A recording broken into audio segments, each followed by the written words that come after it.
Bonjour, aujourd'hui je vais vous présenter un site qui permet de découvrir les fleurs et d'apprendre leur nom. Donc dans la barre Google, vous allez cliquer comme moi et vous allez écrire quelle est cette fleur.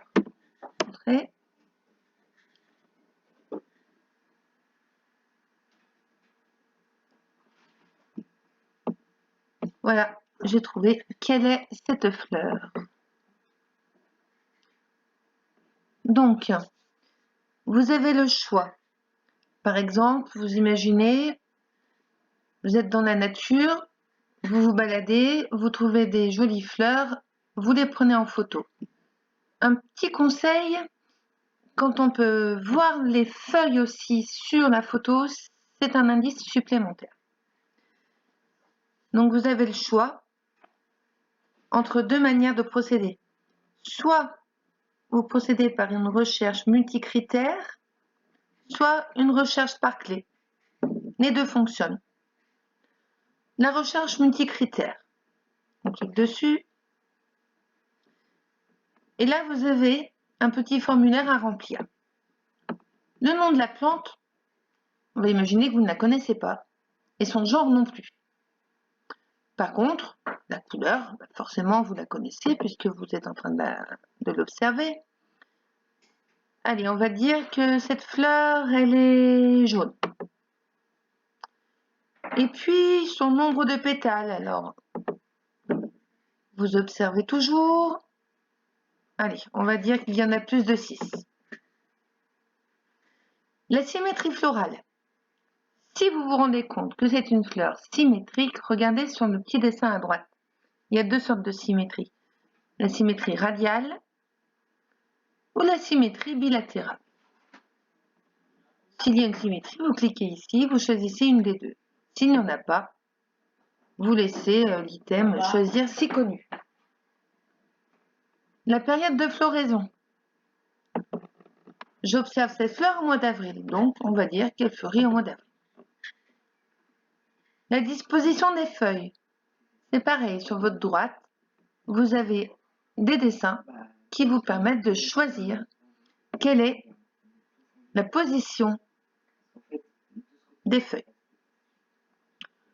Si je ne sais pas, je laisse. Si je ne l'ai pas dans les mains, la disposition des feuilles ne se voit pas tellement sur une photo. Donc je peux très bien ne pas savoir.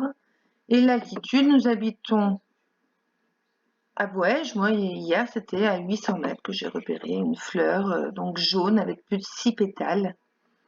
Mais je ne connaissais pas cette famille. Ensuite, vous cliquez sur Envoyer.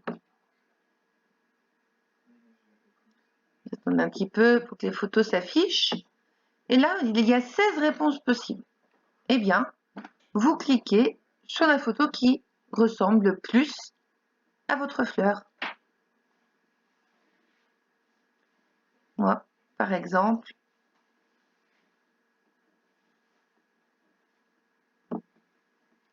c'était... Ouais, ça ressemblait bien à ça. Voilà, je clique et je vois la photo. Je peux même la voir sous plusieurs angles. Regardez, ici, vous cliquez sur la petite flèche.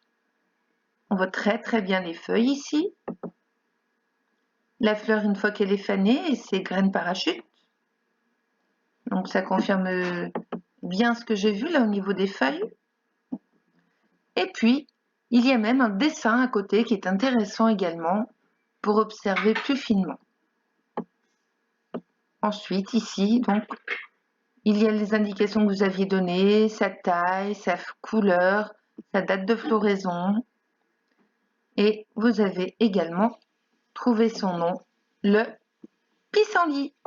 Alors, c'était pas très dur, hein. J'ai pris la fleur la plus, une des plus connues. Parce que le but, là, ce n'était pas de vous faire découvrir une nouvelle fleur, c'était de vous faire découvrir le principe du site. Voilà.